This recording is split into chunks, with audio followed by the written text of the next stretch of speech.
Hey guys, what's going on? It's Danny. Today we're going to be going over AMC 2021 Fall 12A, problem number 8. This problem goes as so.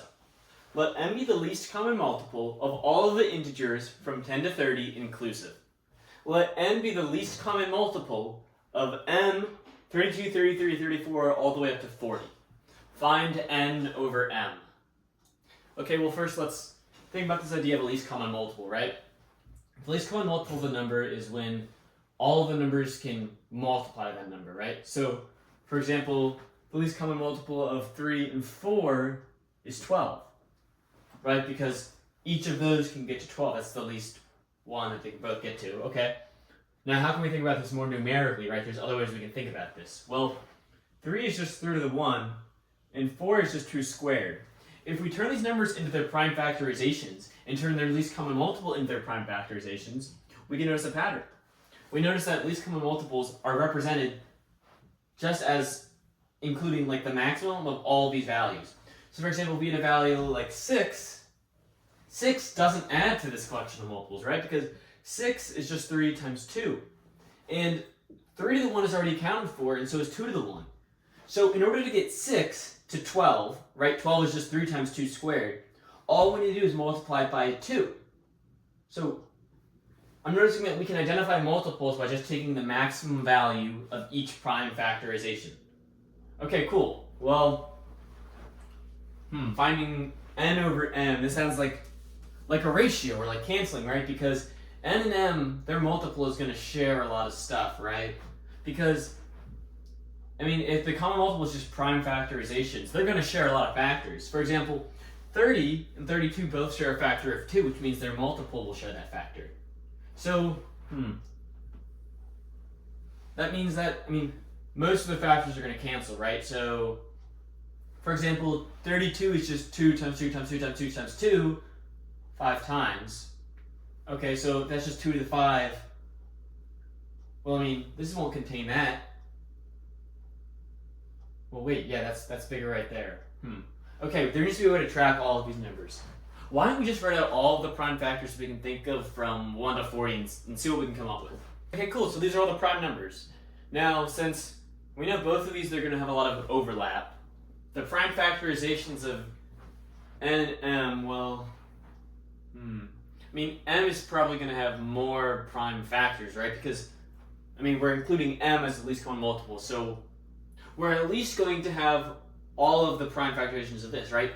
Where before we defined the way to find multiples, we can just take the maximum value of all of the prime factors. So, all the prime factors in here are included in this one. So this one's definitely way bigger, yeah.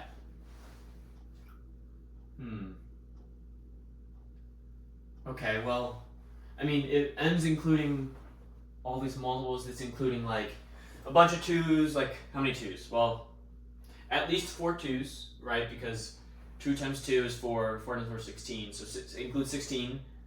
3's, it includes, how many 3's? Well, 3 times 3 times 3, it can go up to the third. 7 squared, is that included in the, no, that's not included in the first one, okay. 11, 13, all these are up to 31.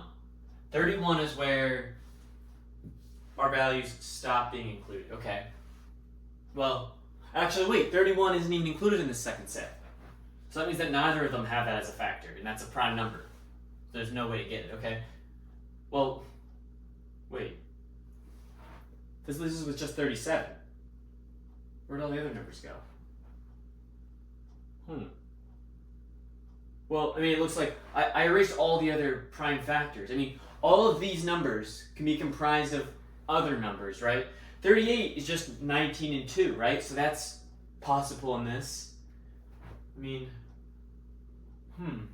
40 is just like a bunch of 2's and probably like a 5. Oh, I forgot 5's. Oops. Like it's to combine me 40. Well, but 37, no, you can't get 37 in the top one by anything, because that's the only prime number that's outside its range. All the other ones you can create, except for, let's double check. Well, all these numbers, do they contain prime factors outside of this? Well, 2 to the 5 is 1.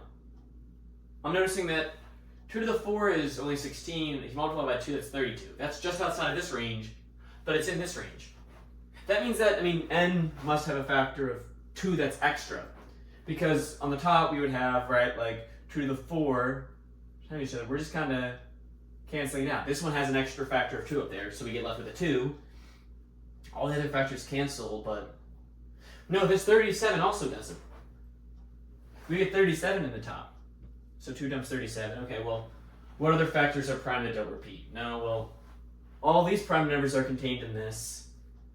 Okay, well, I think it's just 37. So 2 times 37 is 74. All the other numbers will cancel out with m, so that's n is just have 74 greater. So I guess the answer is D, 74.